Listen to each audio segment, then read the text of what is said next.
whichever the first group was. Leona made the run very early in the game, and then we saw the other group play just a little while ago. And it went a longer game with some blocking and some minefield play, and resulted in a win for Riedel in Germany. So here we go. Horace Boy for Canada 2, Oliver for Venezuela, Pierre Stonefield for New Zealand, Marin Brombat, USA 1, Tiger 1512 for England 2, and then Swank for Eastern Europe. Let's see what this spawn looks like.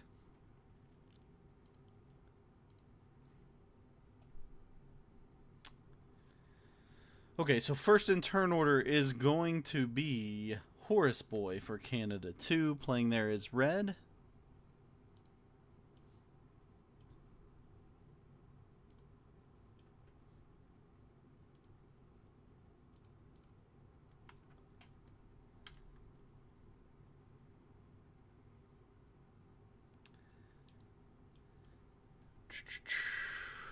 Okay, we do have a prediction up. I think you've got just a few seconds left. Who's going to get that first bonus?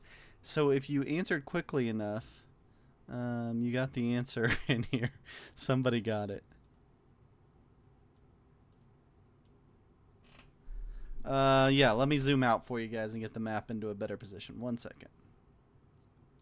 I think we're on a cell phone stream here. Thanks to Pierre for streaming for us. We'll do something like that. A little bit tricky to see, but I think it's just a wide map. Japan's always a tricky one. So the islands connect down here. All right, so first bonus there taken by Horace Boy. Does that look better for you, Grim?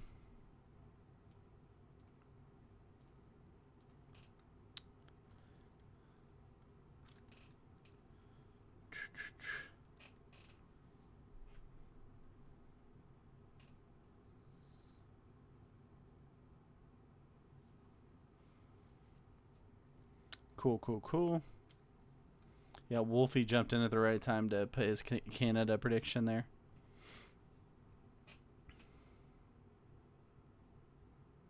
This is fixed 70, so let's put in the old prediction of who will make the first card trade.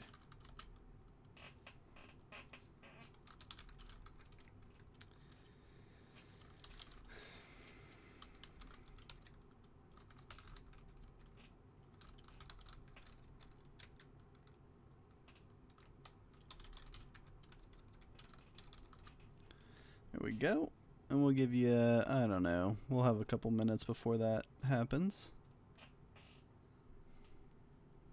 Swank's got the power bonus. Yeah, so the bonuses here in Japan, super critical to how this game will be played out. Chigoku's that +5 that everybody seems to want on the map. Shikoku's the +4 right below it that currently Horace Boy has. No bonus taken by Pierre or Tiger on their first turns. You can see kind of where they're lining up. Pierre's in a tough spot for a bonus. He's going to be on the far left side of the board. I think it's a terrible, terrible spawn and situation for Pierre here, and we're watching his view of the game. See if anyone... I think Marin also probably has a wide view of it because he's on phone also. So we'll just live with the widescreen view here. Okay, it is a bonus taken by Oliver. He takes the +5, so it's a +5 so far for Swank, Oliver, and then a +4 there for Horace Boy. Does Marin have any kind of idea of where he would go for a bonus? He's telling everybody to get his bonus, or he's saying, good game, my spawn's not good enough for me. I don't know.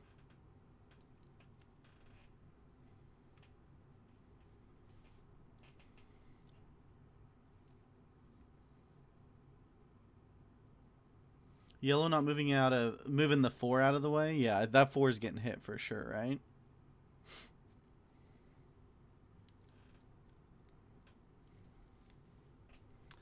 All right, so we're to the second turns here. Horace got a bonus first turn. Where does he go from here?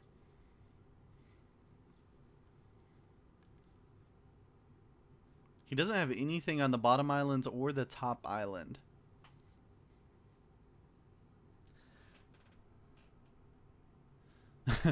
Yeah, now if you hit 2 territories to get your 4 out of here, then everyone might say you're too friendly. That's fair. Kind of a tricky situation. His 4's getting hit next turn, though. Alright, Horse Boy moves up into the top island with a big stack. Interesting game because 3 players got the first turn bonus. It'll be interesting to see how that plays out. Also, the 3 players that got it are the first 2 players in turn order both got nice bonuses. Very good bonuses.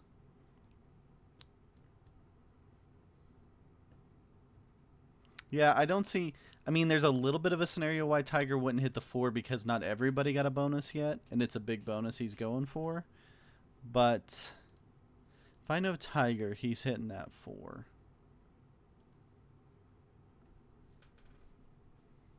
Okay, this is Swunk rolling out for Pierre.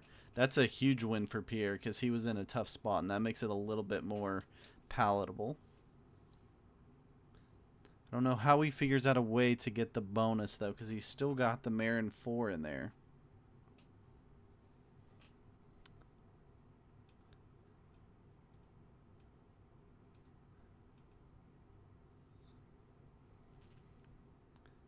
So he just threatened Marin, but Marin's got nowhere to go with it. Unless he goes down to the bottom island. Pierre could move the 3 out, but he can't really because it's not connected. He's just going to hit Marin next turn. Alright, here's the big question mark. The 4 gets hit. He only loses 2 on the 4, so good roll there for Tiger. We kind of knew that was coming. Unfortunate for Oliver. Interesting to see how he reacts to that. Okay, so that's the +4 there. Is it a +4? +5, sorry. Kansai +5 for Tiger. So the middle of the board could get blocked up quite a bit here with some minefield play, which is clearly what Tiger's already starting by leaving the 3s and the 2s everywhere.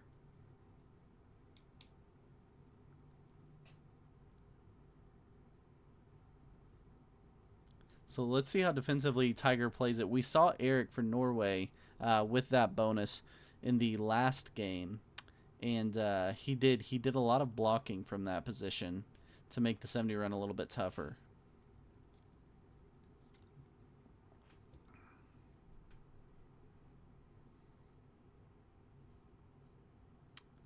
Okay, Oliver moves some more troops in, so he's all in his bonus except for the 11 up in that portal on the top island.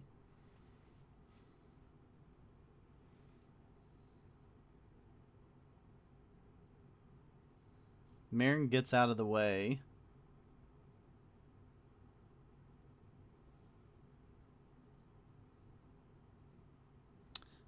Very nice friendly play from Marin for Pierre. And Marin goes ahead and takes his bonus. So Marin's got a +5. Checking stats. Love to see when players start checking stats. Pierre's checking people's stats. He wants to see how good of a player Marin really is. Pierre, just so you know, Marin's a really good player. So it's a +4 for Horus, +5 for Swank, their second turn order. Pierre's going to have the +4 there next turn. It's a +5 for Tiger. And a +5 for Oliver. Marin now gets his +5 to go along with it.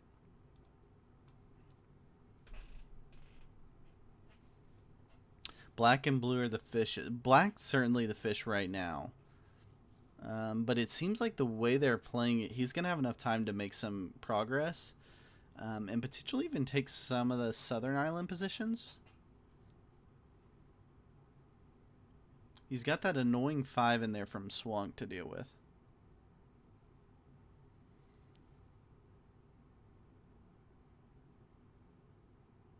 Remember, this is fixed 70. So an early trade can really help you if you're one of the fish.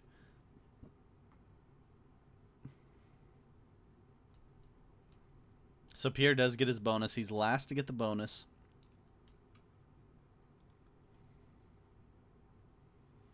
And it's just a +4.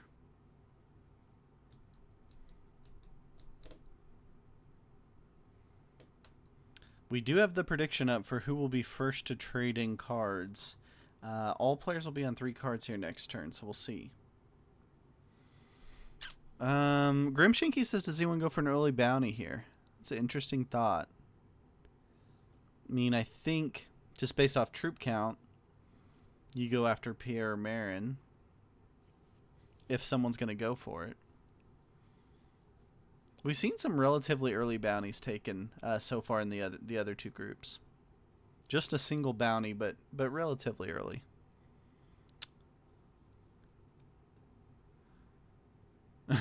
Chris won these. Yeah, actually, we were gonna maybe just put on the replay of Chris winning during the qualifying so that we could just roll through that. I was gonna go through these guys' positions currently in the event. So Canada 2 is currently sitting in 5th place in total points, but not total average points. I didn't do that math yet. They're sitting at 72 points. Venezuela down in 22nd place at 33 points. New Zealand in 11th, right on the edge of that cut line currently at 60 points. USA 1 and 13th place at 48 points. England 2 in 6th place at 66 points. And Eastern Europe is number 3 on the total points on the leaderboard currently at 78 points. They had a 0 in round 1, and since then they have been collecting points at a fast rate.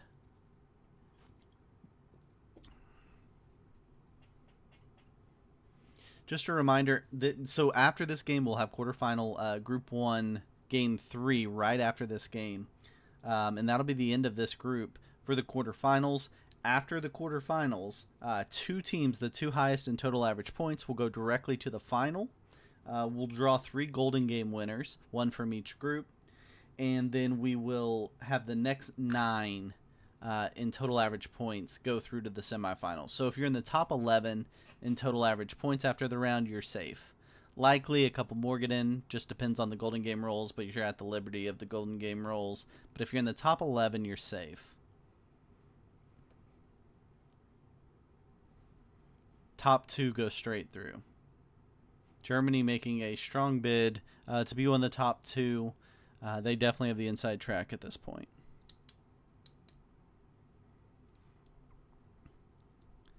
All right, Leona says white has blue lines, purple has black lines. And that lines up in card order pretty nicely.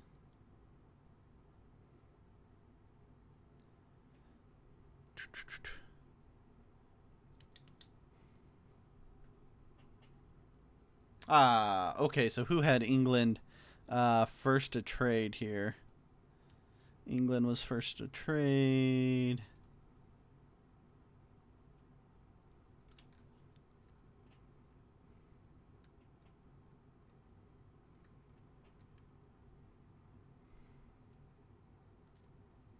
Nobody thought that would happen, so there you go.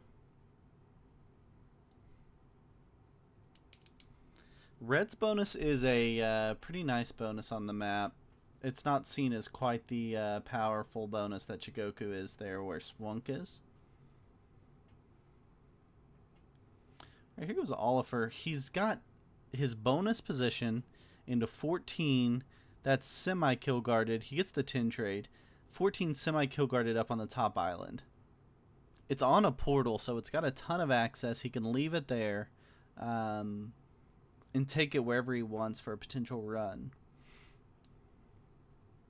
Notice the portal on the very bottom island where the black 1 is. That will keep... That could have been... That usually is a kill guard, but it's not actually a kill guard here with the portal in it. And so Marin says, not a kill guard, you don't get it. Marin kind of in 3 spots here. Although one's connected through a portal. Alright, here we go. Turn 5.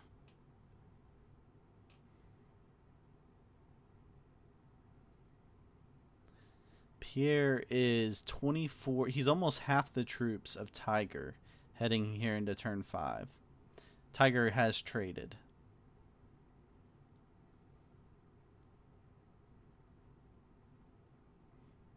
Pierre got a text there. Don't read that.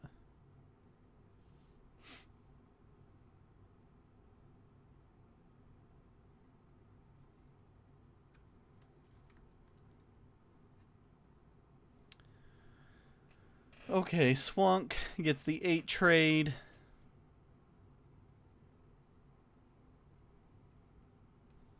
Where does Swunk go? He's got 4. Swank's in multiple spots on the map and pretty good placement. Oh, we get a good game from Pierre. Okay, this is the kill. Alright, Swunk goes for the kill on Pierre.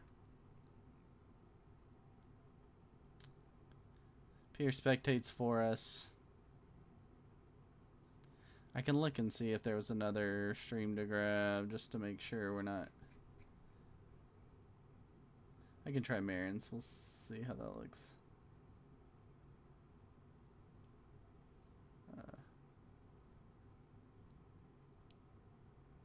Maybe I won't.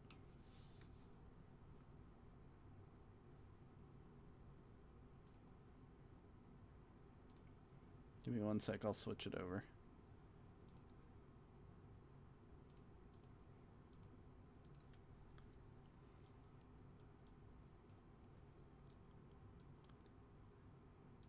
This is just way worse. Maybe. Yeah, the numbers are way smaller now. Marin, why is your UI so small, bro? Okay. Let's see what Smoke's got.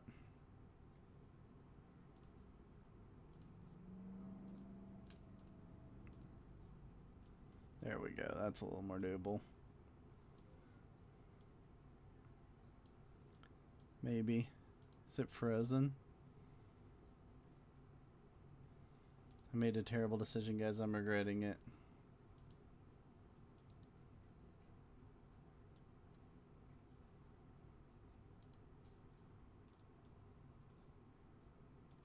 Now I can't get to the other one, obviously.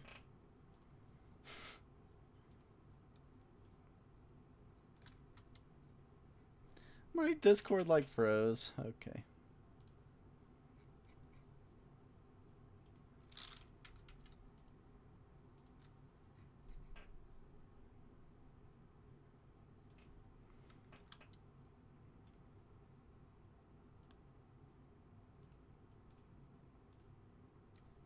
Here's what's happening. Oliver's making a run. Sorry, everyone. I really effed that up. Oliver's at 36%.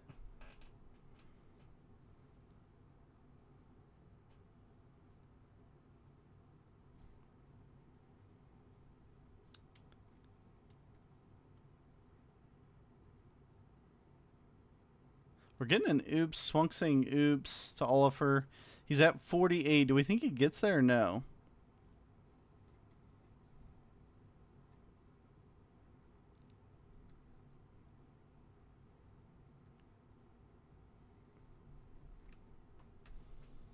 What happens now? Not so he ends at 48%. So he stopped, kind of realizing he wasn't going to get it. Marin takes the 10. 10 trades. Is that good enough for Marin to run that? He's only got 37 troops, though. You got to get 35 territories. Seems pretty unlikely. Marin got hit so hard from that run. Can he keep anyone else from making the run is the question. He's at 36 troops, so it would have to be some like miracle run here to get it on 36 troops. I think he's just taking a bonus back, hoping that he keeps living.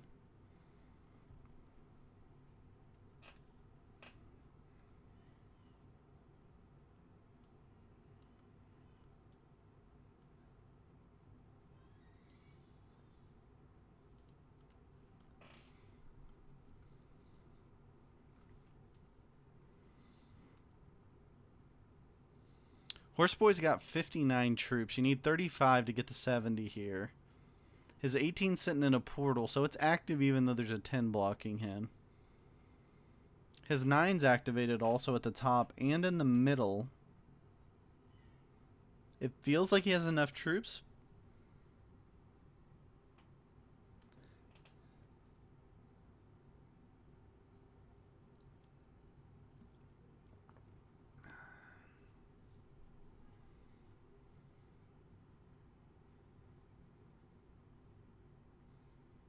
It's a long deploy from Horseboy. Does he try to block anything?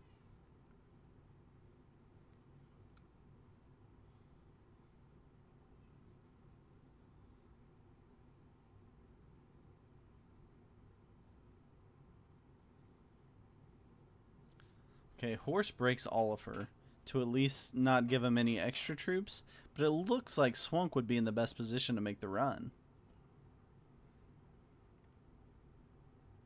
Does Eastern Europe win and move to the top of the leaderboard here?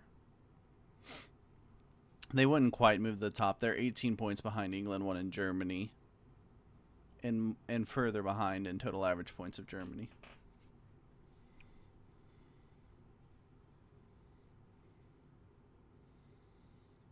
Okay. Here goes Tiger. Tiger on 57 troops.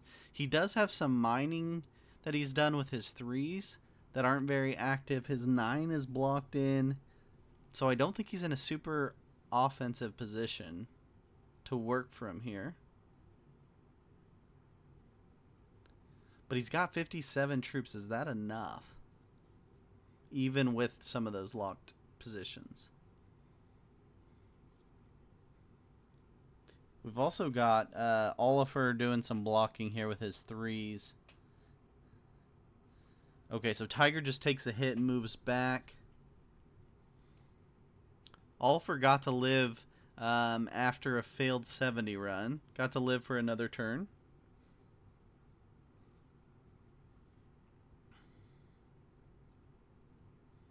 You need 35 territories. There's 50 territories on the map. You need 35 to get your 70% here.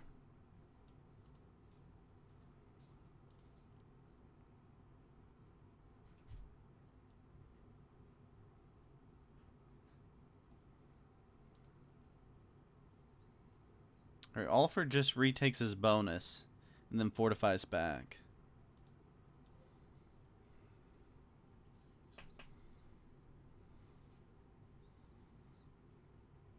Marin goes quickly. Marin doesn't want to give him time to plan out a run. It is a 10 trade for Horseboy. So he's at 75 troops, needs 35 territories. I think all of his stacks are pretty open to the board. Let's see how he plays it out.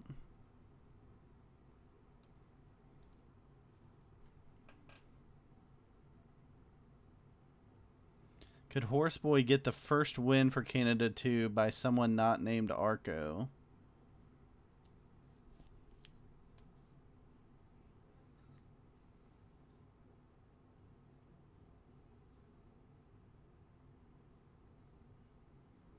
He wins a 3-on-1, which helps.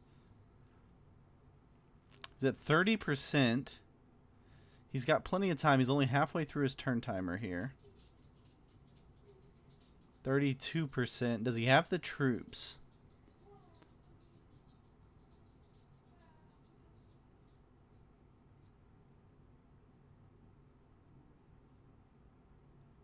Oh. Pierre's going to go ahead and look at some stats. We saw the first oops come out. He's still got 27 troops. He's got 48%, but it might be down to time now. I don't think he's got the time to finish this off.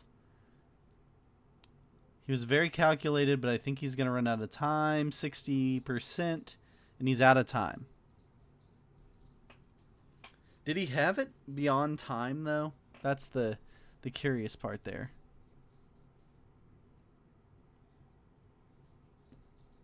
Just on time.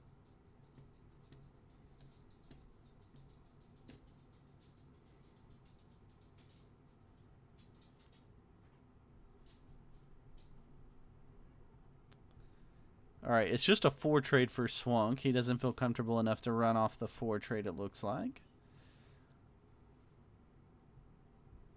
Horseboy's still sitting at... Yeah, now he's getting taken down a little bit here by Swunk. Swunk takes back his bonus. Swunk could have killed Marin, huh? Could have taken some 3 points.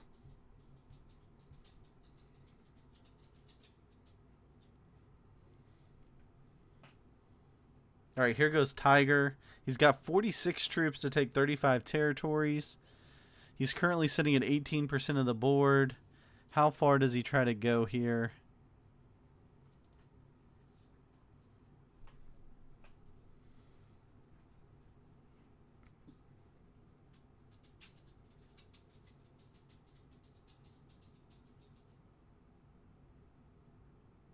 Loses a 3-on-1. Wonder how critical that was for this plan. He's at 43 troops. Again, he's got to get 35 territories. Okay, he goes up and around the 5 to take as many 1s as he can. He's got a 3-on-1 and a 2-on-1. He might need both. He saves the 2-on-1. He's at 56%. He's got 28 territories, needs 7 more. Do you see 7 more here? There's 3 in that little pocket. 4 territories away, 3 territories away. And he runs out of gas. He's got the 2-on-1, but that's all he's got left. All right, here goes Oliver. Sitting at 29 troops, so he cannot take the 70% here. You need at least 35. Swunk may have it with his 2 big stacks here. See what Marin does. Another quick attack, not give people time. What do you think this one? Oh, he gets a 10 trade. He's on 34 troops, but he needs 35 territories. Marin would like his bonus back. He wants a couple of bonuses. He says, I'd like this position up here where people won't break me this time to make their run. Stop breaking me, mad face. That was the translation for what Marin just said. All right, Horseboy on 26 troops. He's now lowest in troop count and lowest in card count. Tied there with Marin for 1 card.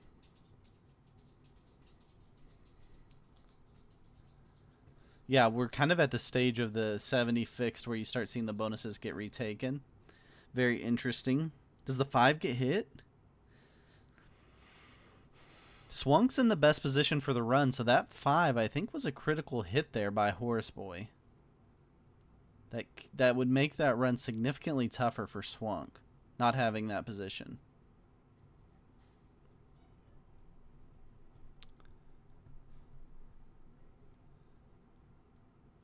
Oh, I think that's an interesting idea, Leona, that you would take the white bounty into the trade it in for a 70 run. Because it's tight. He's got 43 troops. Does he go yellow into the 70 run? Maybe he felt yellow were the easier lines.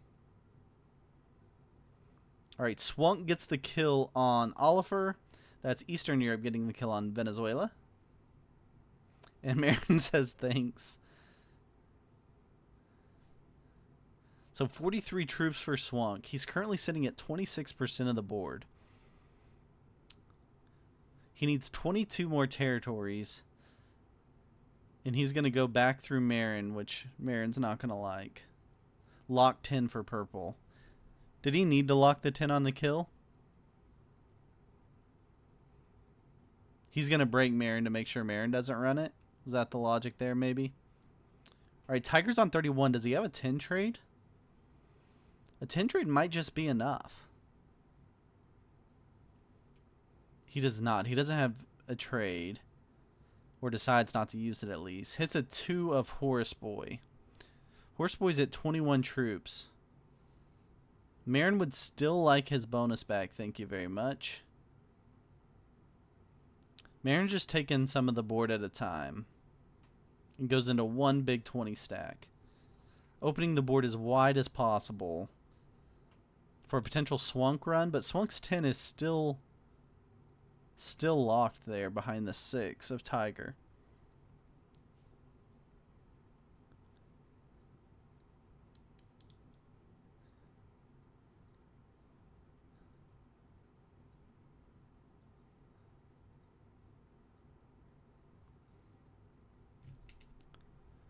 All right, here goes Swunk. Does he have a trade? He's on 43 troops.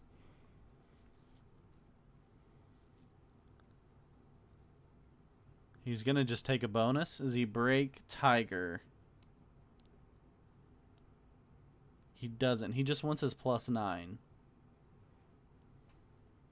This is where these games get real interesting because you need 35 troops to make the run. The board's wide open. But it's just tough with the number of troops you got. Alright, Tiger's on 47. Gets the 8 trade. Not a 10 trade, but an 8 trade. He's got 32% of the board already. Needs 19 more territories to get it.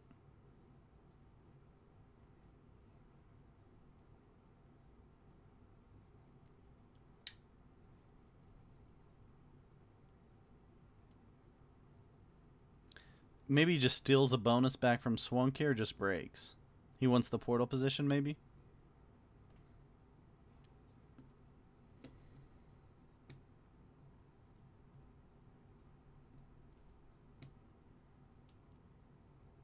Yeah, Marin got to keep his bonuses.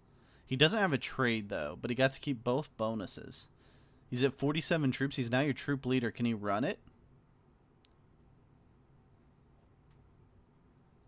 Almost feel like Tiger maybe forgot to break Marin.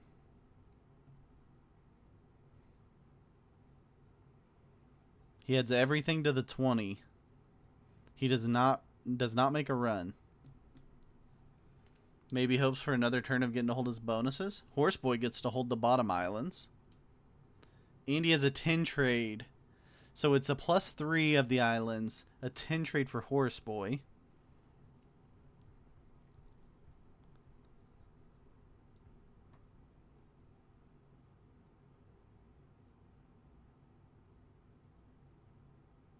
Playing very patiently.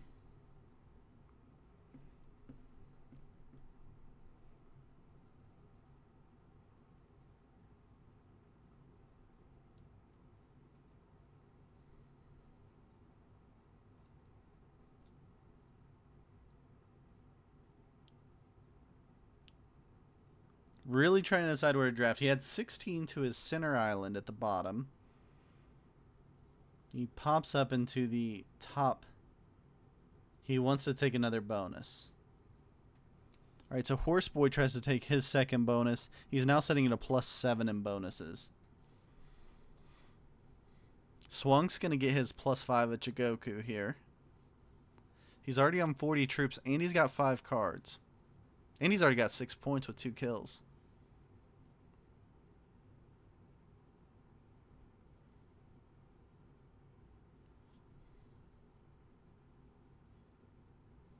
I think Swunk goes for it. Swunk may go for it. Send on 60 troops and 18%. He's got to take a lot, but he's got a lot of ones around him. 30%. 36. Moving quickly. 46. 50%. 52, 54. 56. Needs 7 more territories. Needs 1 more territory. The 15 can hit anywhere. That's a win for Swunk in Eastern Europe. They take 18 points from this game.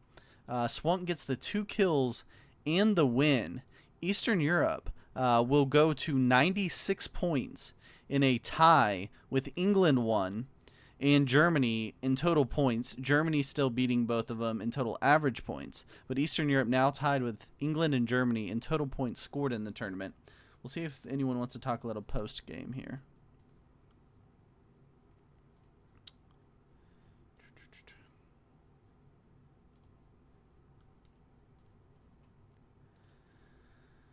Alright, we go over to here.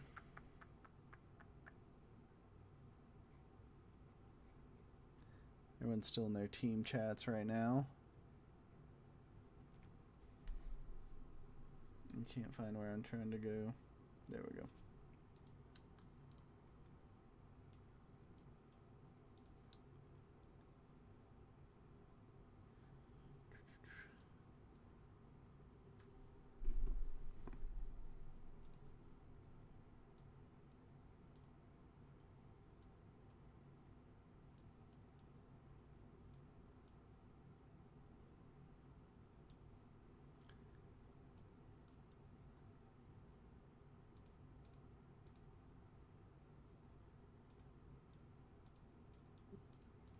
All right, you guys hear me?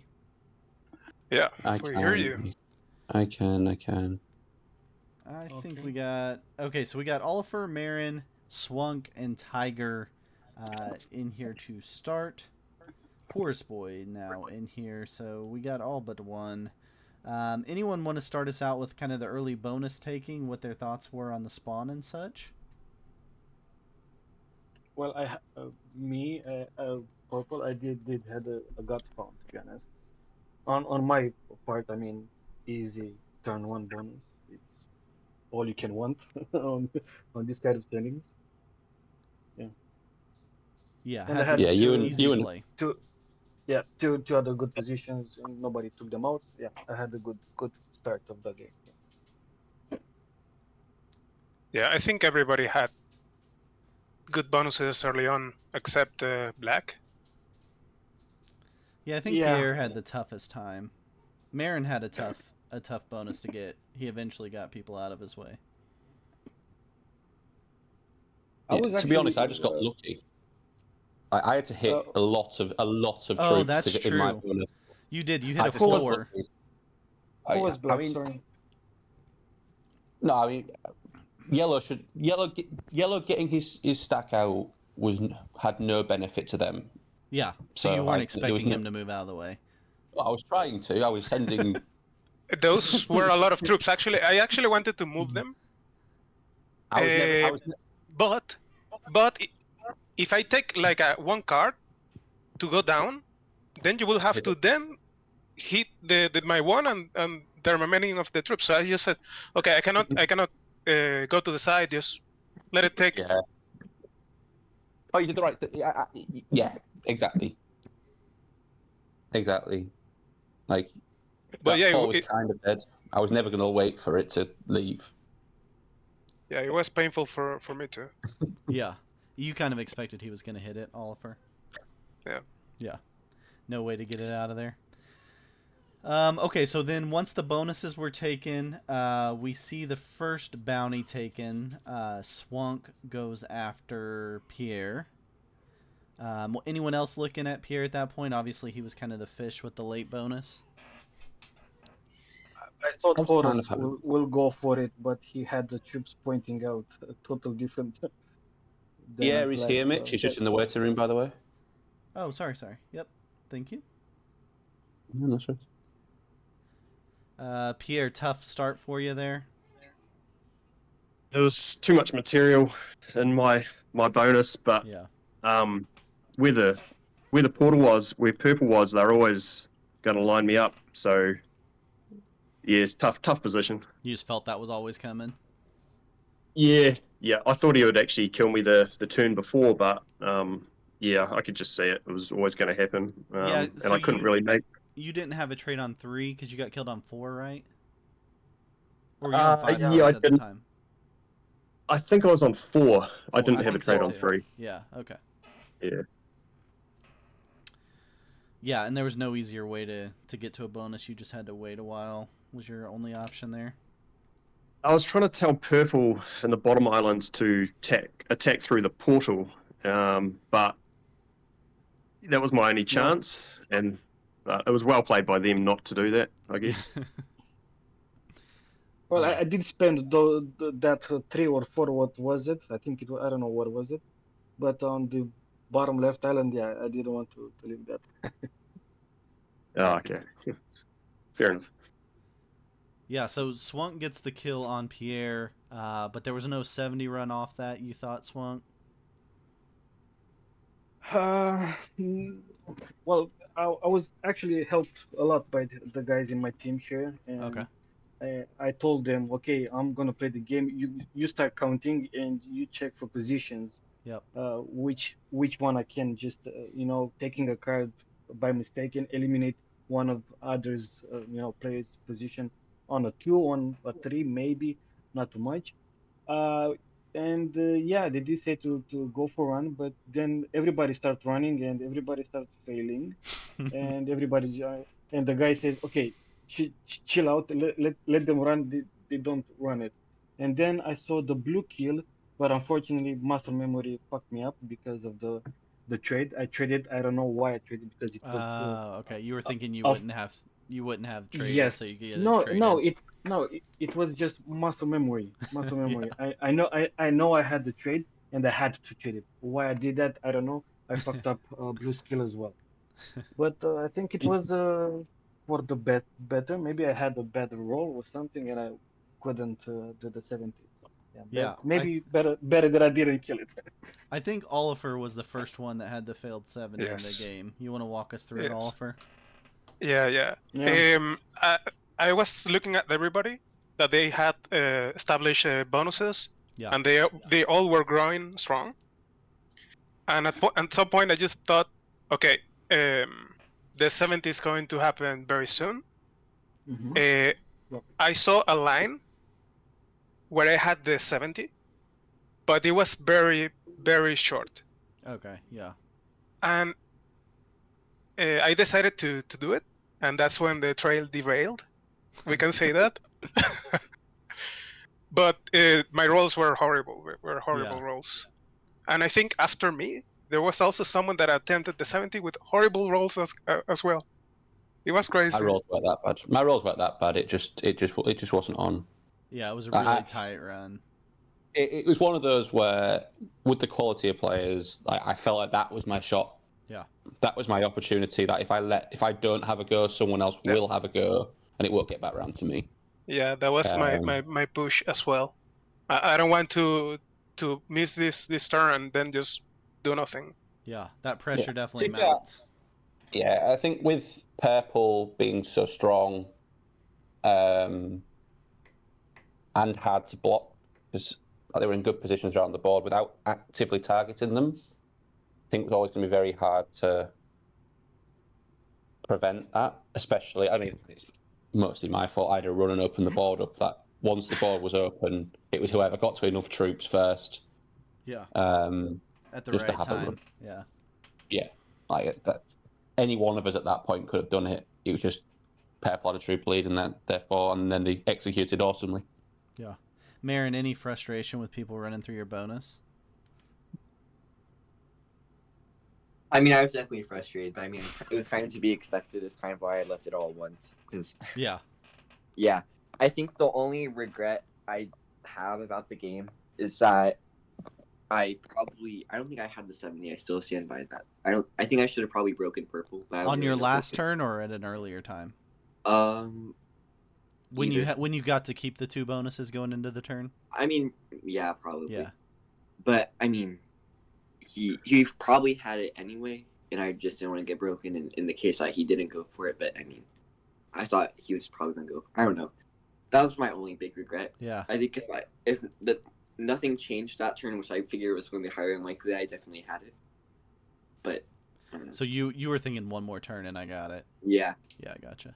Yeah, the chat I think was pretty split on whether you had it or not there. I mean, there was no splits or anything. I think I just had I could just go without splitting, but I don't think I have because it's all but 15. Yeah, and I think if I got you also really good balanced split size. I mean, maybe Your stack was 31, and it's 35 territories. I know you had 10 territories already, but that means you have to hit 25 territories with a 31 stack, which I'm sorry, that's just not on. Yeah, you just have to have crazy good not lose anything. Yeah, I mean, ones. Yeah. It wasn't all ones either. There was a couple of 2s and 3s. Yeah, and Red had his bonus pretty, locked. 2 bonuses, I guess, at that point, pretty locked up. Do you guys that were still remaining in the game feel like you should have hit Swunk a little bit more? I mean, yeah, definitely. I was thinking about maybe hitting Tiger as well, but I mean, his 16 was kind of pseudo locked, so I mean, yeah. I mean, I deserved it after failing a run. Yeah, but you had a lot of territories. I did have a lot of I thought I was going to die the turn after, because I had no Saturn 4. And I was like, oh no. I was like, oh dear. If someone else because Marin took those 2 bonuses. If I had a set, I would have tried to kill you. But yeah, I mean, everyone should have. Yeah. Right, I'm gonna head, guys, just because we're playing our next game in 14 minutes. Yeah. Oh yeah, we'll see you guys soon, I guess. Maybe just a fresh. not playing, I'm just hoping. Yeah, I'm not playing either, but just to freshen up so I can Yeah. be the best. Congrats Yeah. to Swank. He gets the 18 points for Eastern Europe. Yeah, And, GG's. Well played. We will we'll get reset here and take a quick 10-minute break, and we'll be back for game 3 of this group. Awesome. GG's, guys. Good luck in the next GG's, match. guys. See you in a bit. Thanks, everybody. Cheers. Bye. All right, that is Group 1, Game 2 of the quarterfinals. Swunk makes the run for Eastern Europe. So currently in this group, in this round, the scores look like this. How about that? Eastern Europe sitting on 42 points currently in the quarterfinals.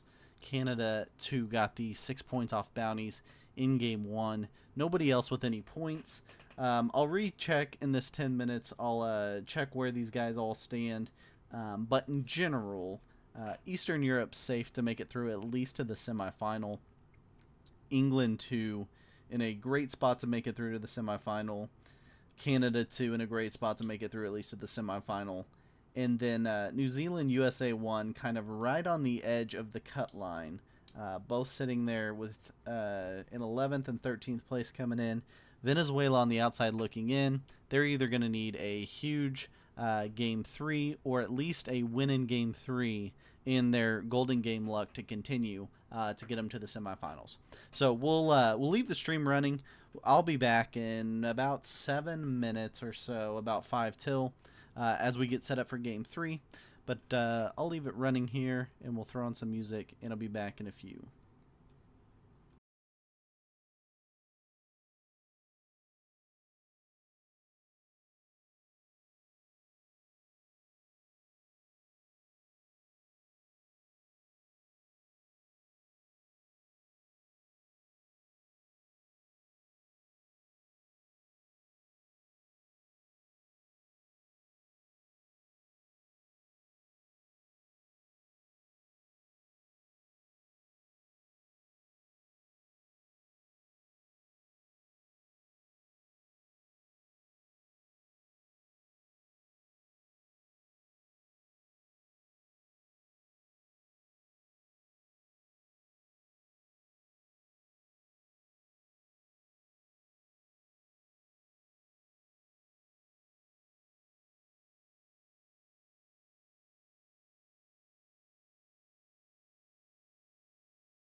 All right, guys, we're back.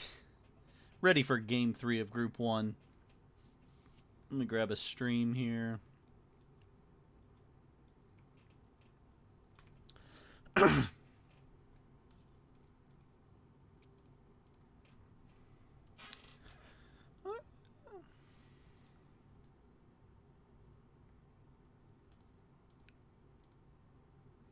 All right, so we've got Eastern Europe, Canada 2, Venezuela, New Zealand, USA 1, and England 2 here, getting ready to play Game 3, their final quarterfinal game. Some of them their final game of Risk World Cup 2024.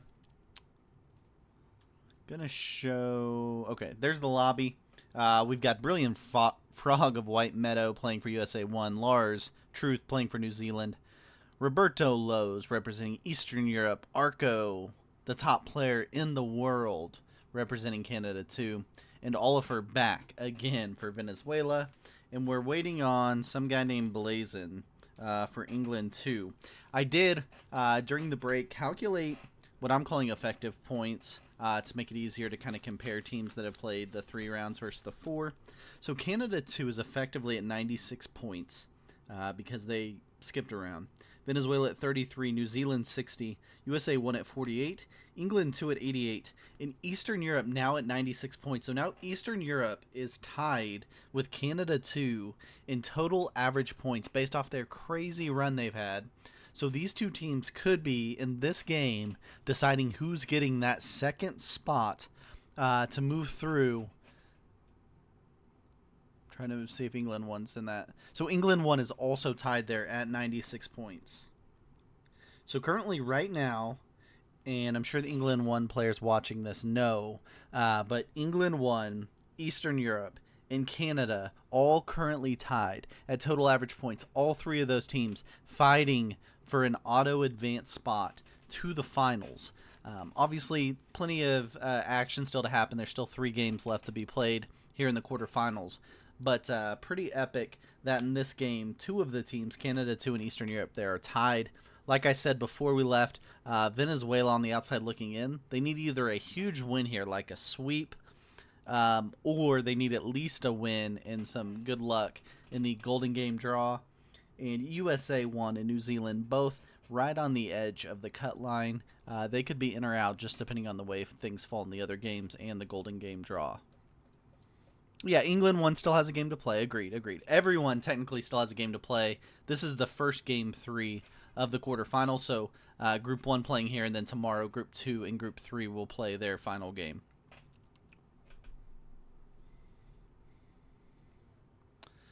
So, Leona, you're rooting for Canada and Eastern Europe here, I assume? Just kind of as a competitor, you'd like them as your biggest competition to score as many points as possible.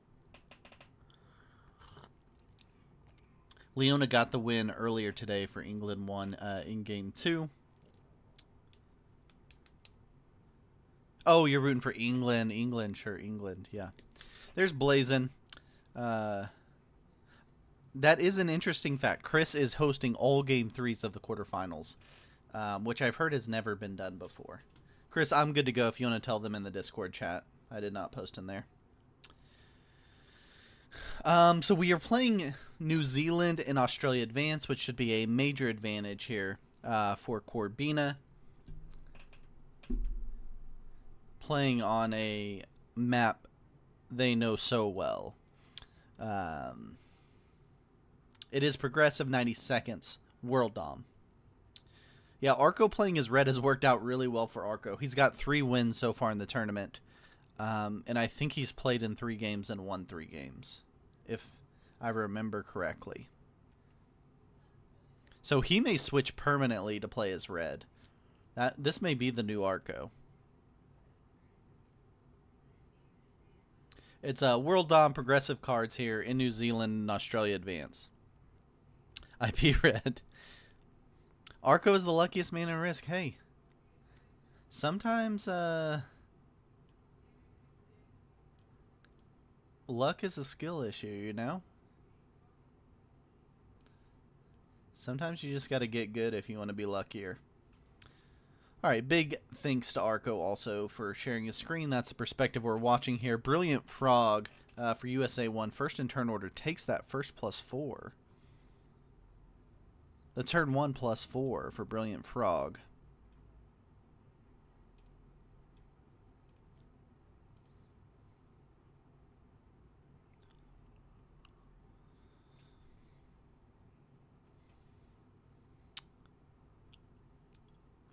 That's Eastern NSW is the name of the bonus. I'm sure someone in chat, some geography nerds, can tell us why it's NSW, because I don't know.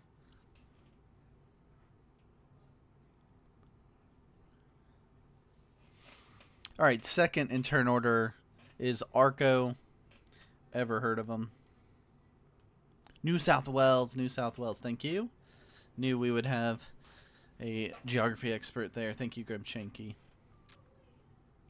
So that's Eastern New South Wales, the bonus there, the Brilliant Frog takes. Does Arco have a line on any kind of bonus here that you guys see? Arco, a top player, but a very patient player, likes to take a bonus and kind of lay low and let everybody else kind of start hitting each other. You can see the bonus he's going to work on. That's the South Australia +5. GeoGuessr with Pete. Yeah, that's the only geography I know. I was actually, you guys aren't going to believe this, but I was 6th grade Geography B champion of my city. I was in 6th grade, but it was through 8th grade, and I won the city Geography B. So it's, I still have the plaque, I think, on my wall somewhere. I can't remember where I'll put it. All right, here goes Lars Truth playing on their home map. Looks like maybe the top bonus? So it takes the +2. They're at the top, the 2 for 2. But also wanting the +3 maybe?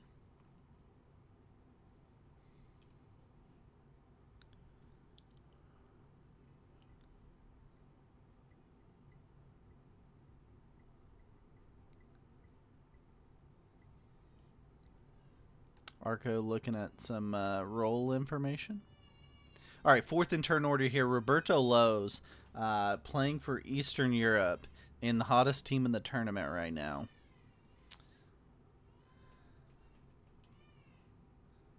Eastern Europe put up 48 points in round 2. Already has 42 here in the quarterfinals. Coming from multiple different players.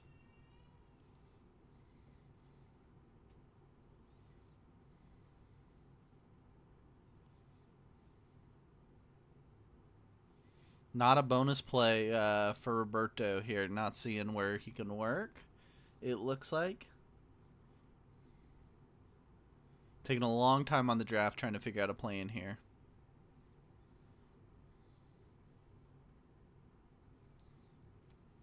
Oh, grade 6 by age. So first grade is 5. So 11? 11, 12, yeah.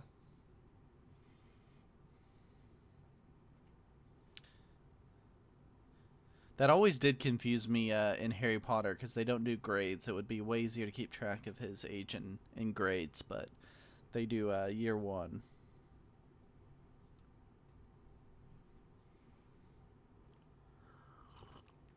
Which year 1 doesn't correlate to what you're saying is year 1, right, Chris? Okay, so Blazing gets a gifted bonus here.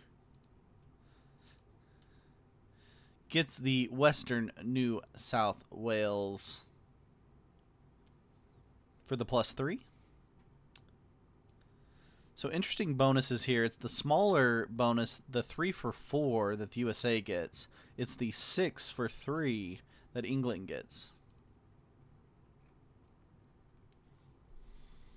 Okay, Oliver goes in and takes the island bonus. Takes the South Island for the +4.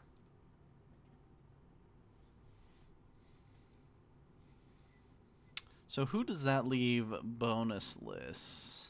Arco's still got to get his cleaned up this turn.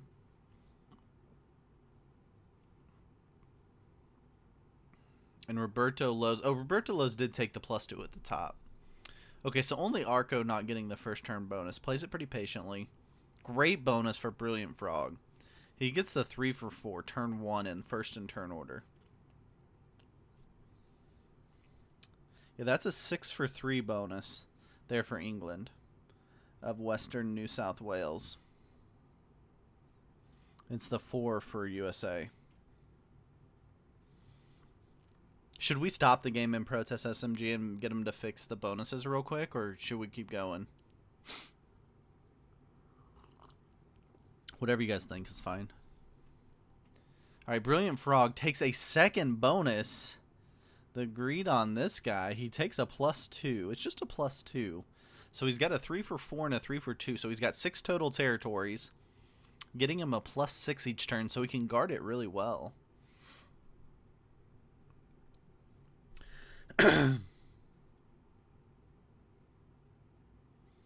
Yeah, so currently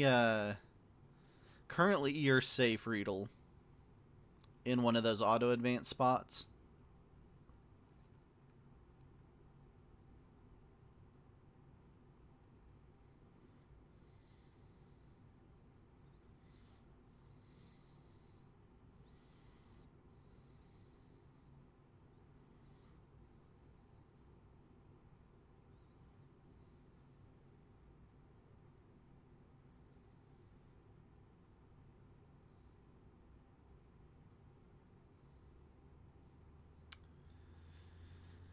Lars does get the +3 to go with the +2, so that's a +5 there.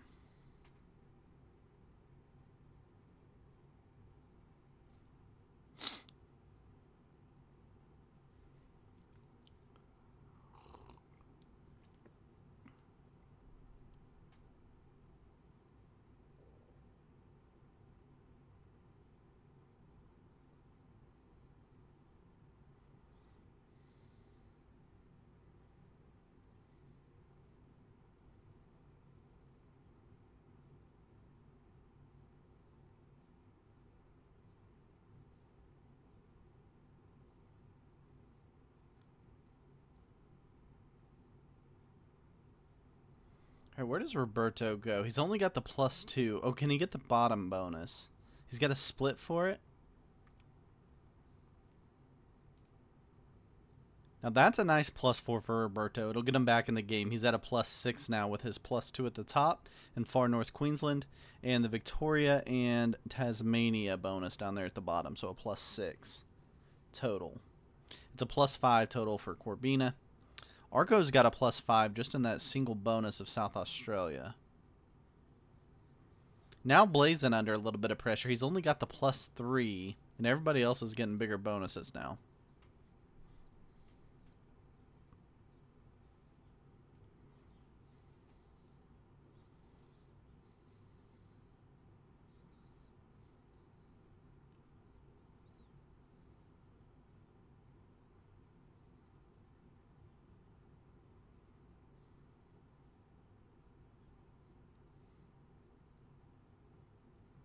Okay, Blazin does. That was a well played by Blazin to find a bonus up there. Gulf and North Queensland for the +3. So he's at +6, which puts him in a much better spot. Blazin's so greedy. I coined the name earlier, Greedle. Greedle. I don't know if you saw that, but I coined the name Greedle with your Japan play.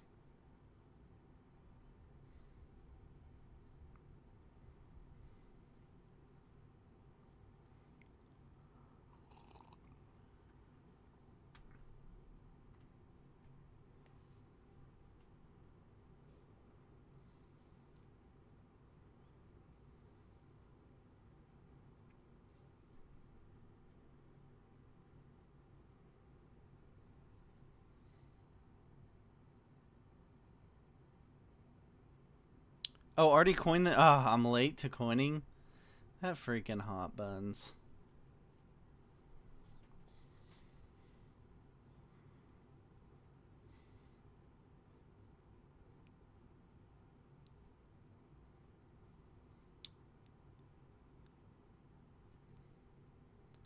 Alright, so we're reaching a bit of a stable state here with people with 2 bonuses. This is where Arco usually goes to extremely patient play. I think he'll add to his 1 out on the islands. What do you guys think? Let's see what he's thinking in terms of what he wants to establish. He does. He adds to that 1 to give him less of a straight line kill potential.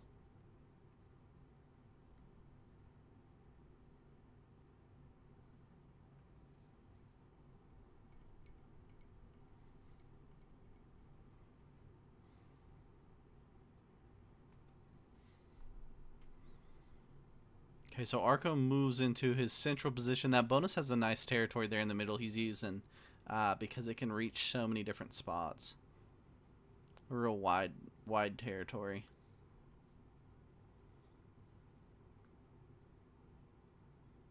Corbina takes a card out on the North Island.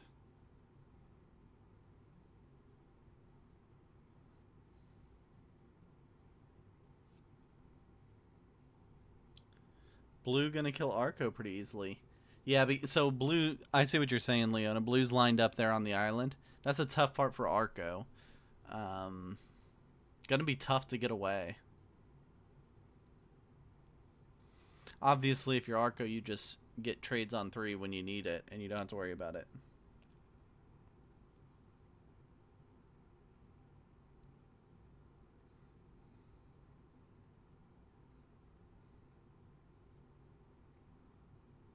All right, Roberto Lowe's was late to get a bonus, but you can see he's caught up in troop count. I guess he had the +2 early. He was late to have a path to that second bonus.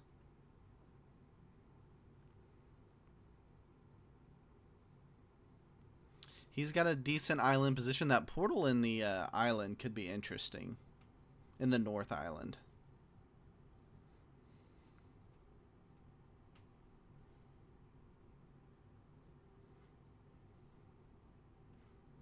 This is the first time we've seen this map here in the quarters. And apparently it's a pretty heavily bonus map in this game. Double bonus map. Okay, so now it's a +6 for Oliver. He was maybe latest to get that second bonus. Obviously, Arco only still has the 1.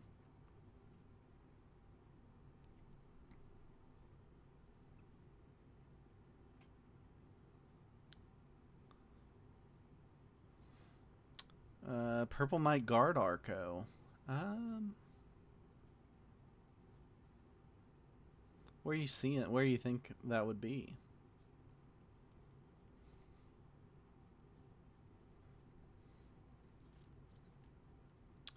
Leona thinks USA's in a good spot. USA needs probably some points to get through here.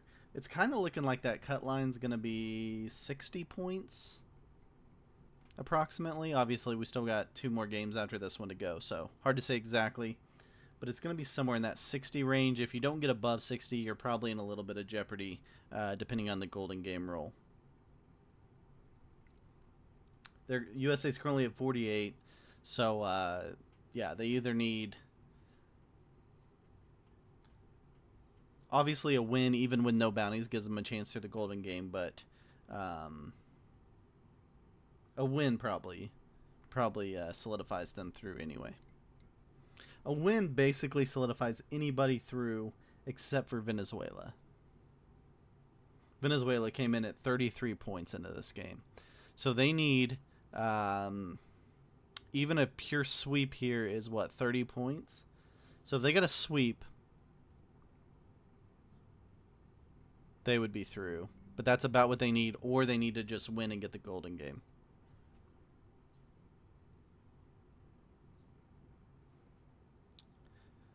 I don't think 3 points is essentially worthless for bounties. I wouldn't call it that.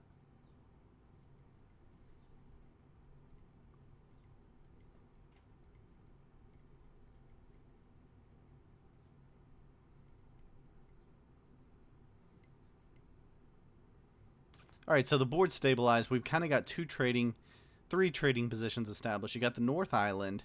You have the let me call it by the correct geographical name here. You've got South Queensland there in the middle of your map. And then you've got that kind of whole western side in the greater Western Australia for trading zones here.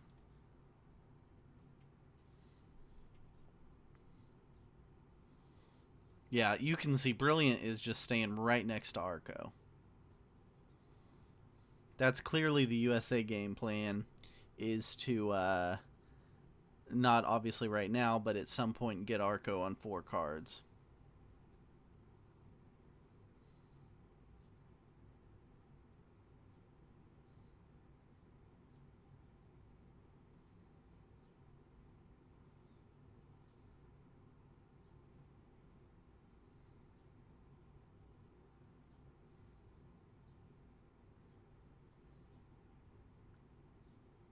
If yellow needs all the... Well, I mean, they would need a perfect sweep to get themselves through just on points, but a win would give them a 1/3 chance of going through. So still a win is something to play for. Obviously, a perfect sweep's a little harder to play for.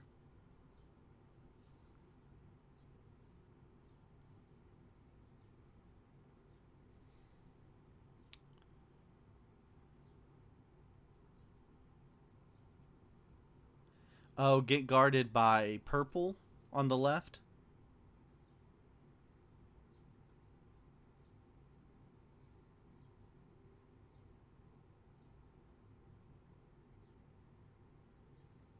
By white, ideally. Okay.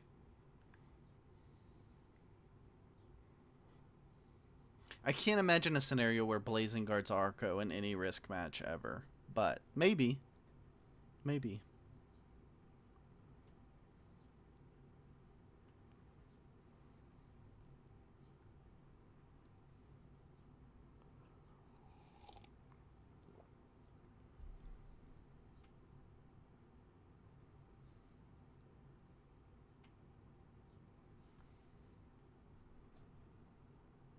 So Roberto Lowe's going with a multiple position play. Blazin didn't like that hit. Maybe he's okay now that he moved back. He was just worried he was going to sit in the portal.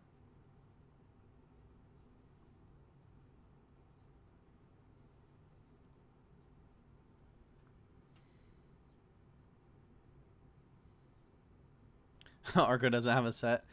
He only has a set on 3 when he needs a set on 3. Obviously, when he's doesn't want to trade anyway, he's not going to use up his skills on that.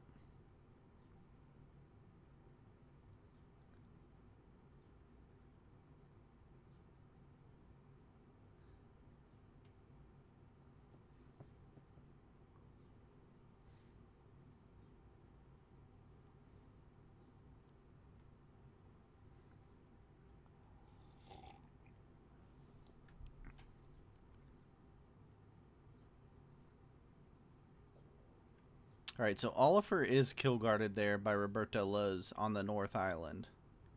Is that the only true kill guard we have here going on?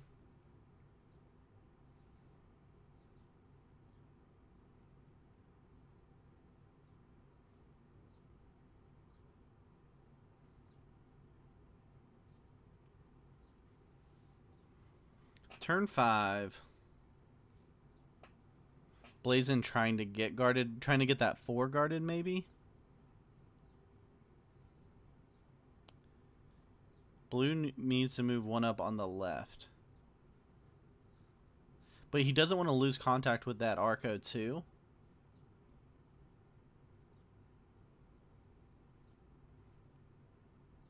Does he split here? Yeah, he splits so no one can move and block that. Do we think that's the logic he's thinking? He keeps that 3 there so no one can move and guard Arco from him?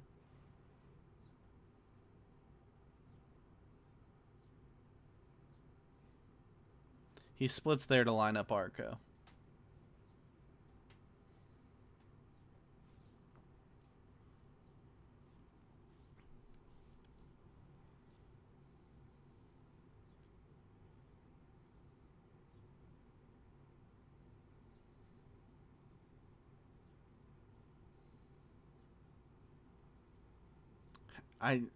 I think Arco... I know Arco knows that Brilliant Frog's lining him up. I'm curious what he's thinking on terms of trying to get away. He didn't get the help getting the guard from Blazin there.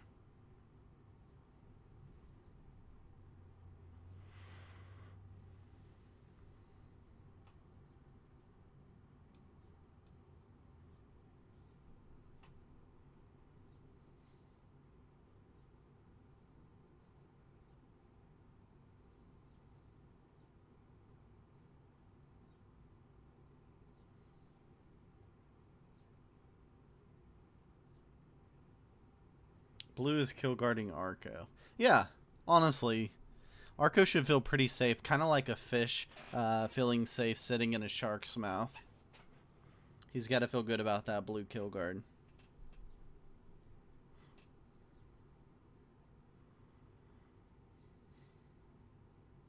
Roberto's just using that portal position for card trading.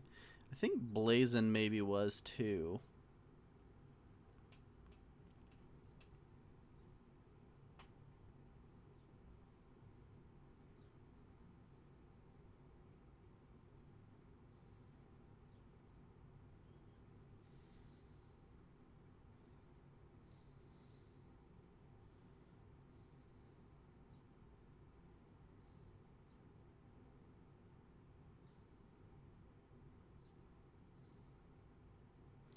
Blazin's in 5 spots, kind of.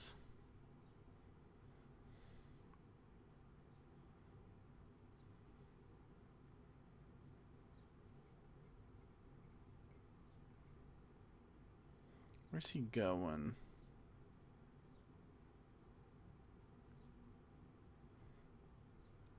He is running out of card positions to some degree. I guess he can take that 12 up. No, he's got plenty. I was just talking about in that one little area.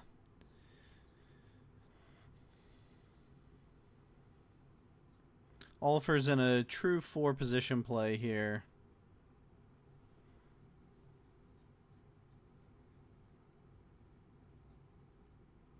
6 in turn order, not where you want to be in Prague World Dom. But if you're in enough spots, you can just hope for a little bit of chaos. Potential to clean up spot there. All right, here we go. First set of trades. Brilliant gets the 4 trade. Does he go kill Arco for 5 cards right now? That would be crazy. Surely he does not.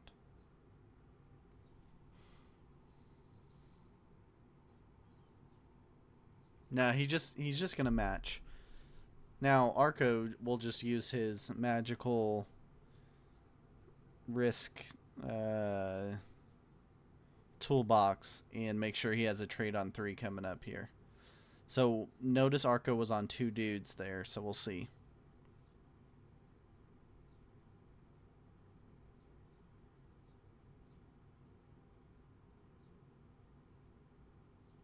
I know it is a Mitch lookalike, Roberto Lowe's here, because of the purple color. I can't help but just have some partiality towards the purple player with that avatar.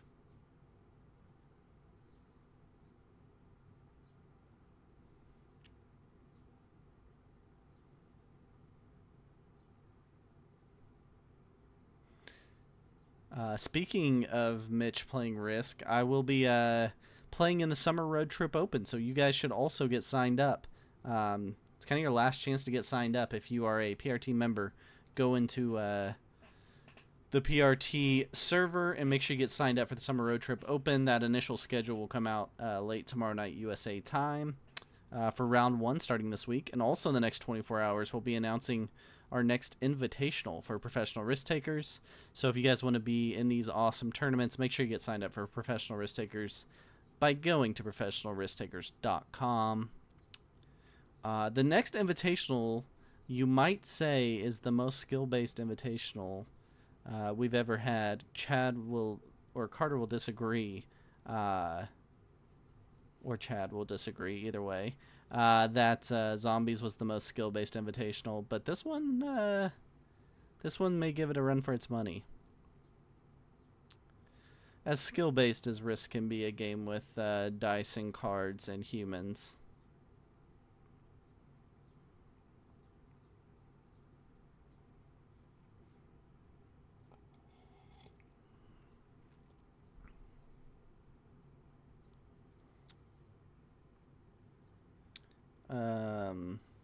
What is the theme of the...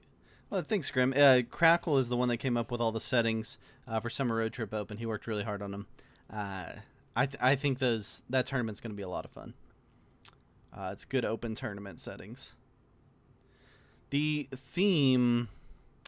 of the Invitational coming up. I'll give you guys some special insight since you're here for the stream. The theme is related to a number and getting punished for failing. That's the information I'll give you.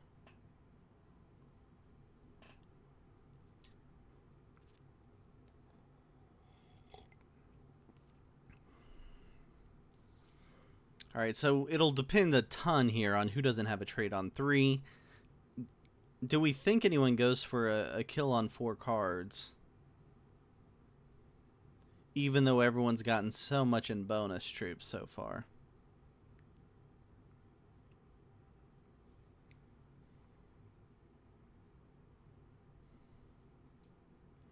We think Arco trades on 3.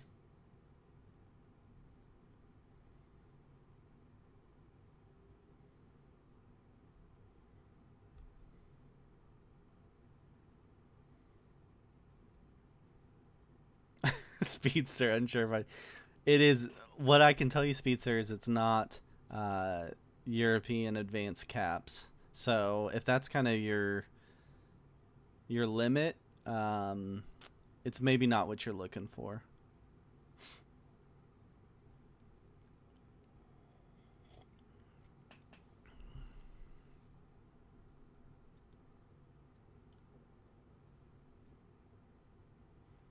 All right, let's see who trades on 3 here. Brilliant does not trade on 3. He gets to 68 troops, which is a skill issue for the USA here.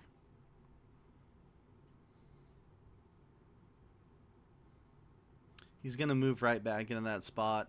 He's going to sit and lick his chomps for Arco to be on 4 cards.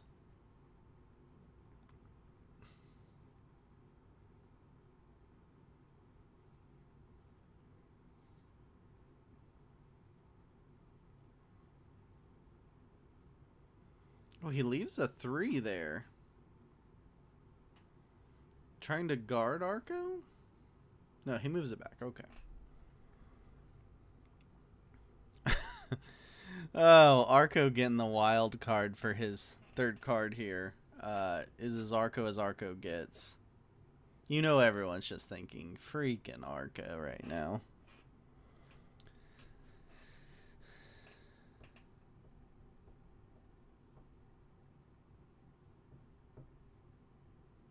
I don't know, Leona. I wouldn't count Arco trading on 3. May count him out for the win here.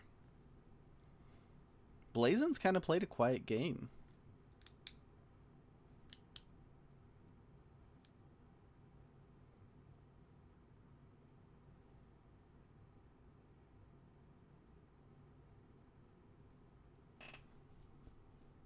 Okay, so no trade on 3 for the US and Lars.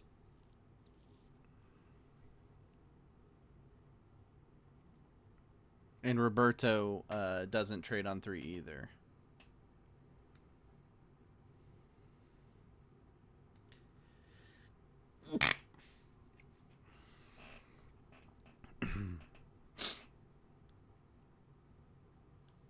Blazon probably doesn't feel the need to trade on 3.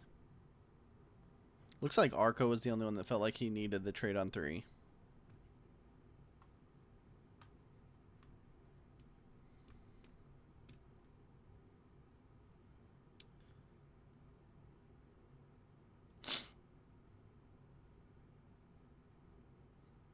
The fraud allegations.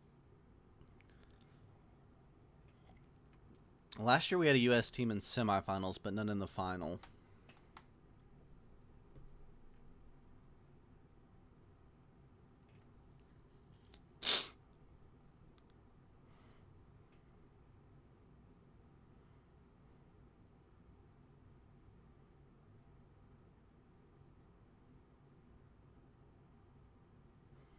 You wonder if Canada 2 and Eastern Europe know they're in a direct tie right now for that 2nd spot in the auto advance to finals.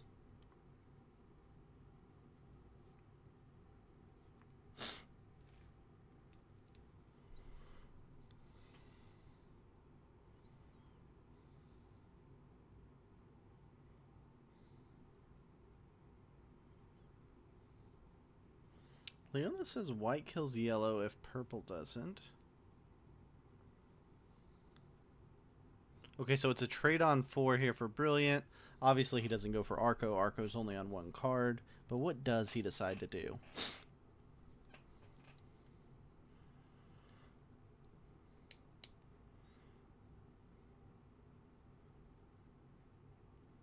Eventually, people will stop lining up Arco, just assuming he's going to have the trade on 3, right? At some point, it's our fault for continuing to believe he might not.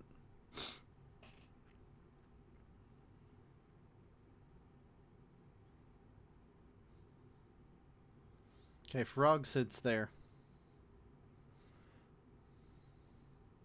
Arco's got the big slapper stack right in the middle of the board.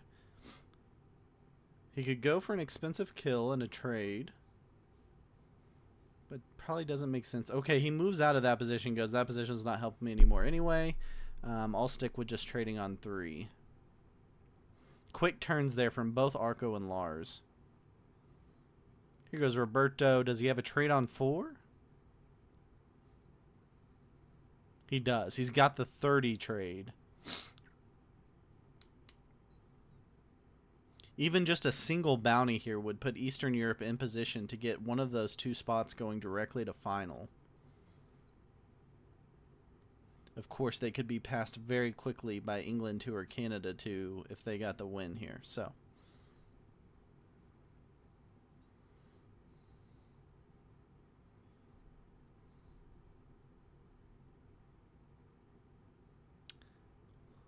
does he have lines on Lars? You would think you have lines on the person above you because they're probably been lining you up all game. Oh, he goes for the yellow kill. Or he just goes for a yellow hit. No, he's going for the yellow kill. The 36 is going to jump up and clean up the 31.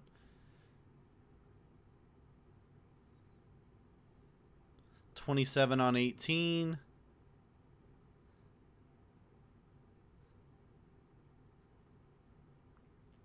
All right, there is the kill of Oliver. That will knock Venezuela out of Risk World Cup 2024. Great run for Venezuela.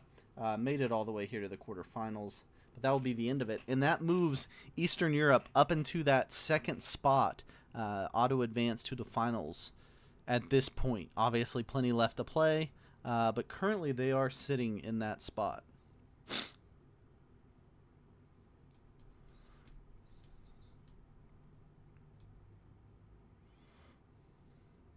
So he's at 79 troops. He'll be on 3 cards. So still in a pretty good position after the kill, I would say. He's got a 47 slapper stack there in the portal.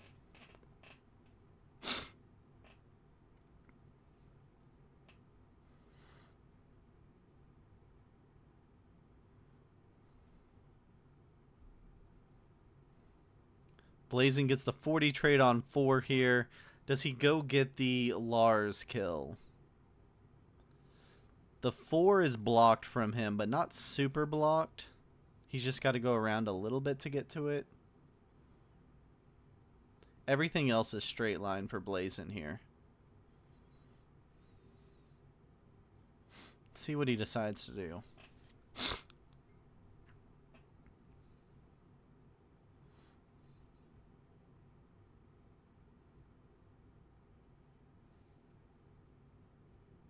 It's the purple kill? Okay.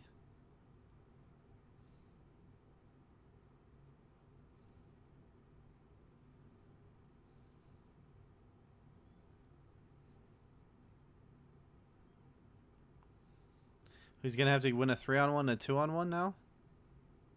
No, he just stops there. I'm not sure what the thing... We'll have to ask Blazin about that. I'm curious what the thinking is.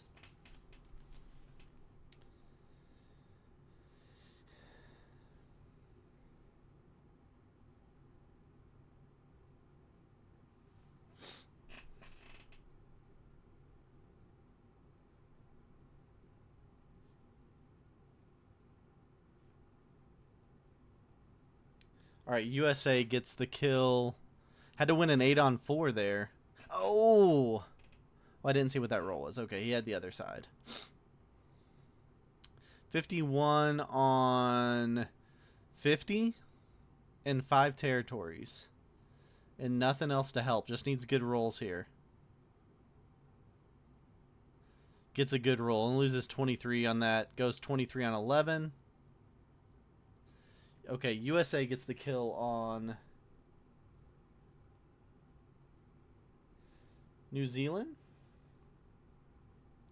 New Zealand's going to be right on the edge. They had a great round 1, but they have struggled since round 1 to get points. They're going to be right on the edge of that cut line. All right, so USA sits at 104 troops here. Going to be on 5 cards after this turn. Can you roll it into another kill?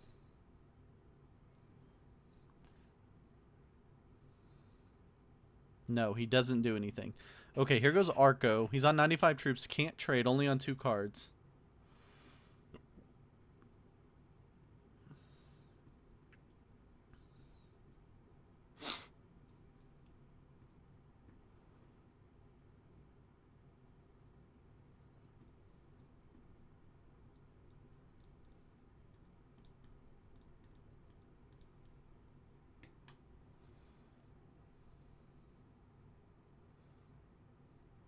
Arco makes a 69 stack, like the true professional Risk player he is.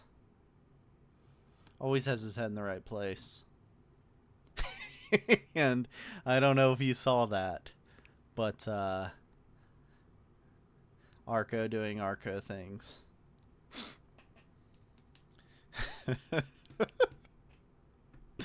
Oh, you can't make this stuff up, guys. Alright, what does Roberto do here? Brilliant gives him the oops, saying, don't come for my kill, please. It is a little tricky for him to get to that backside.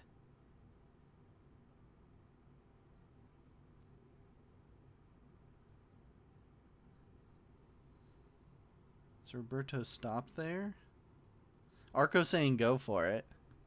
Arco urging him to go for the USA kill. Does Blazing go for the USA kill? What do you guys think? Well, he just takes a bonus up there at the top. Does Blazing go for this?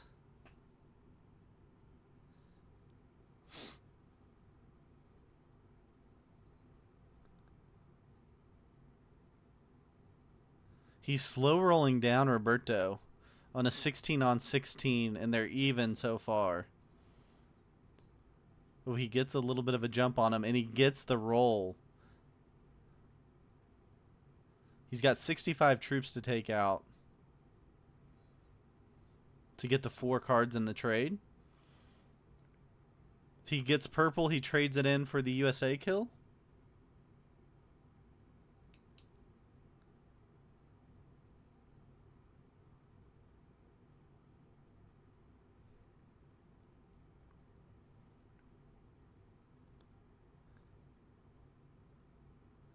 He's taking his time here.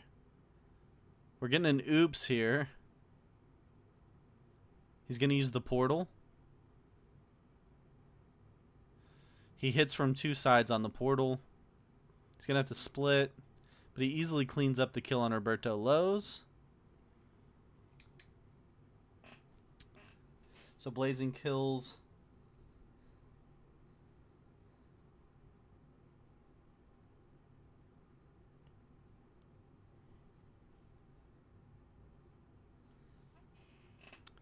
Blazin will need the win here to give England a chance to get one of those 2 auto qualifier spots at the final, but England safely through to the semifinals either way.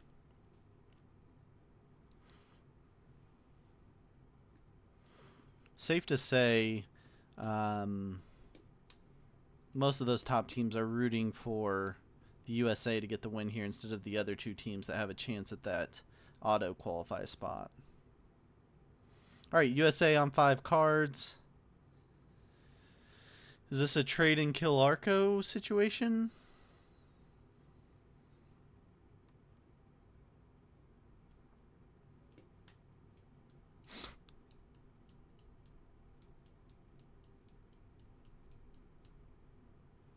See what he does. It's a trade. 170 troops.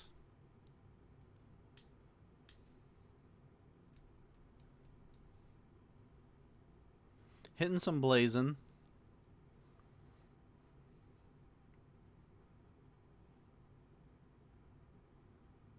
Gotta not lock your stack, though. Stack locked there by Brilliant.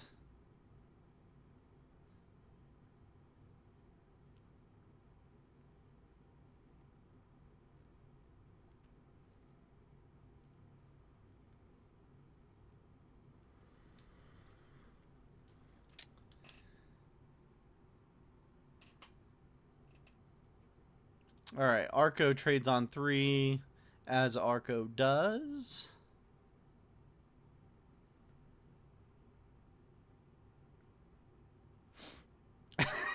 And Roberto laughs, which at some point you just gotta laugh. Yeah, so if he kills Blazin, not knowing Arco has that trade, he's in trouble, right? So you just gotta assume Arco's gonna trade on 3, and maybe that play works out for Brilliant here. Interesting 3-player game. So 165 in troops for Brilliant on 3 cards. Arco will be on 1 card after this, but behind him in troops by about 10. And then we'll see the trade for Blazin potentially coming up on 4. Just see bonuses broken here, maybe. Arco probably doesn't want to block off too much of his pathing for a potential kill coming up. But also wants to make sure they're not getting any extra free troops.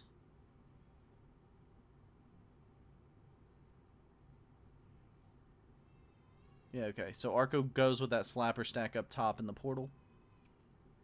Blazin gets the 65 trade on 4. No trade on 4 there. Would have ended it for Blazin for sure.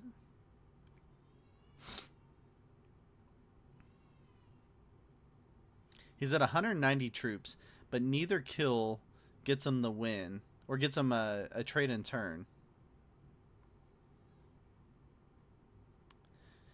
Brilliant could potentially have a trade on 3 here. Even if he doesn't, neither of the other players can have a trade next turn.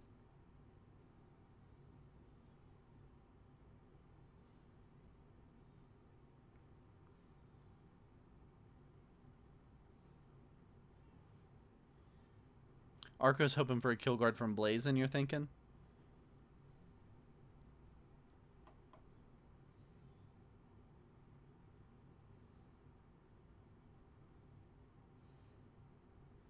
Yeah, a couple more breaks here. Brilliant's on 155 troops. The Blazing kill would trade him if he doesn't trade to get the kill, but he would have to trade to get the kill. So again, neither kill gets him a trade in turn, but he does have the trade on 3. How do you play this out if you're Brilliant Frog?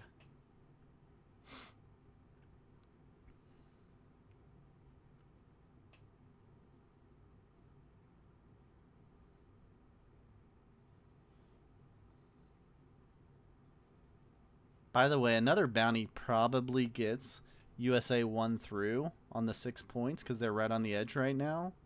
But he's obviously playing for the win and the guaranteed going through. If they win, they're definitely going through. So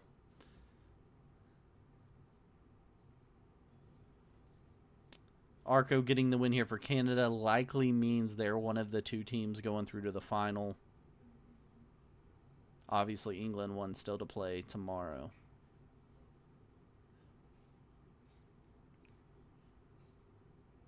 Okay, so it won't be a trade here. Does Arco card skip? No way.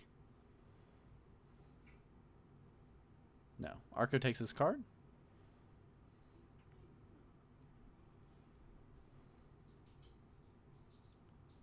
Wouldn't have made sense to card skip. I was thinking Brilliant still had more cards.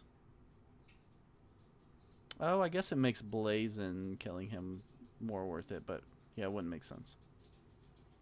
Alright, so Arco just takes a little bit of the board, takes a bonus.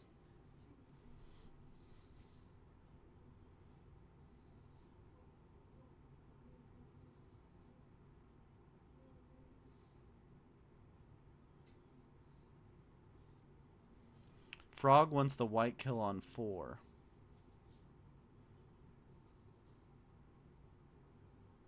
White has to go for this Arco kill, but it's only for 2 cards. He would have to do it next turn, right? Yeah, next turn. Yeah.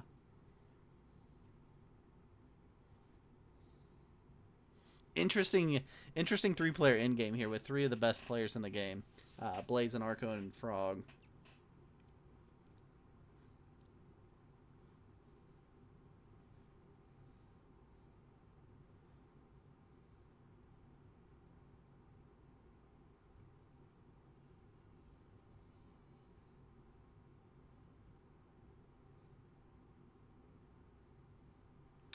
So if Brilliant goes to 2 cards here, he's hoping Blazin doesn't have a trade on 3 is maybe the thoughts. We're hoping either of them doesn't have the trade, because if Arco goes to 3 cards, he could maybe get the dry kill on Arco next turn.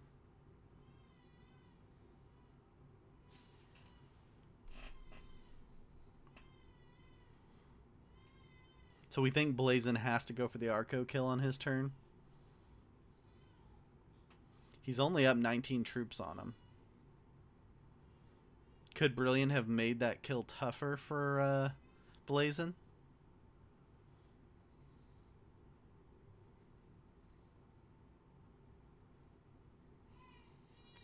Ah. Arco decides to slow roll down Brilliant. I guess this is an assumption that Blazin's not going to have a trade on 3. Because this definitely makes Blazin killing Arco easier.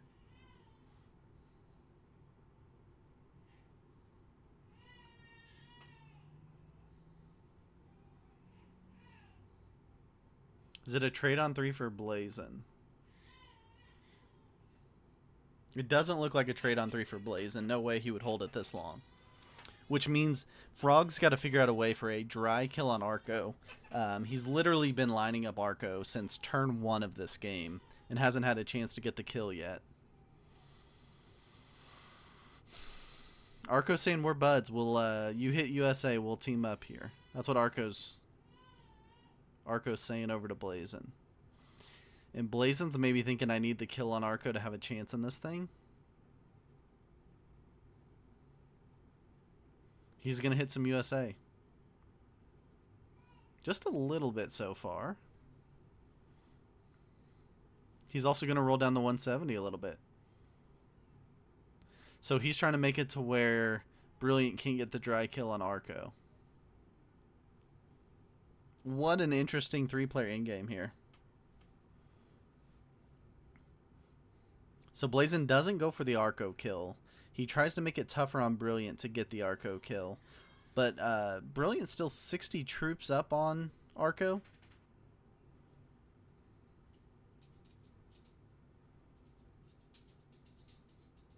And he doesn't have him kill guarded anywhere.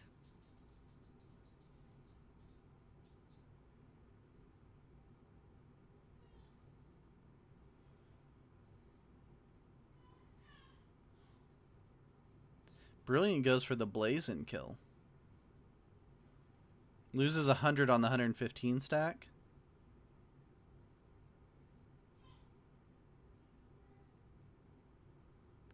How does he get this stack back over? Okay, he goes through the 1, but he doesn't get to use the 9 for. He can use the 9 there. Could have saved some troops. He saves 1. He's got a 6 up top to help him. 7 on 3, but he's got to split it. Loses a 2 on 1. And the 8 is stuck. The 7 could come. No, 7 can't get there.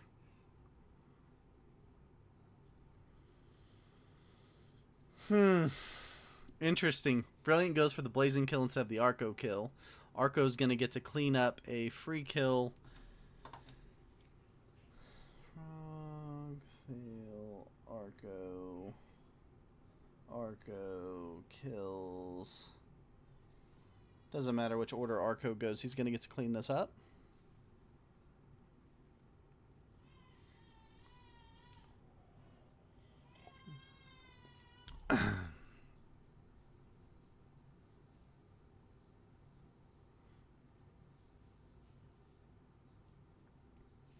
Okay, Arco kills Blazin first. Not that it matters at all here. It'll be a trade and turn. He's 160 troops. Ahead of Brilliant, Arco will clean up. Arco will get his 4th win in as many games in the Risk World Cup. What an incredible tournament here for Arco. Best Risk player in the world for a reason. Also helps when things fall your way a little bit there in the end.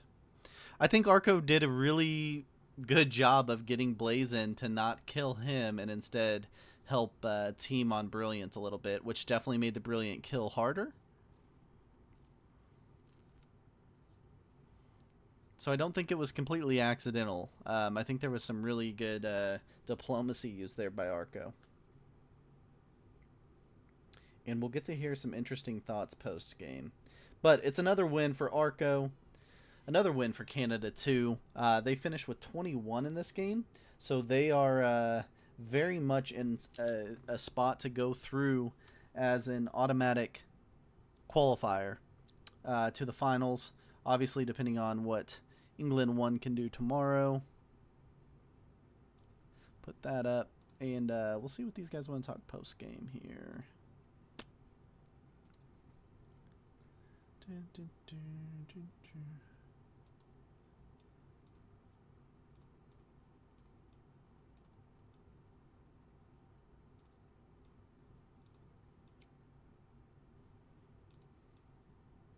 All right, so final scores there. Arco with 21. Brilliant Frog gets a bounty in 3. Blazing gets a bounty in 3. And Roberto Lowe's gets a bounty in 3. Oliver and Large Truth finish with 0.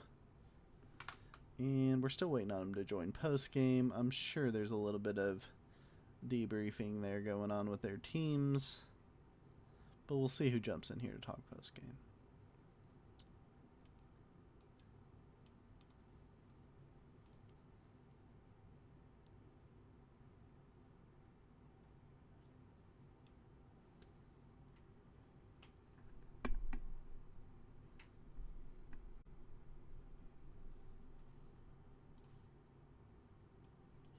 Want to get it.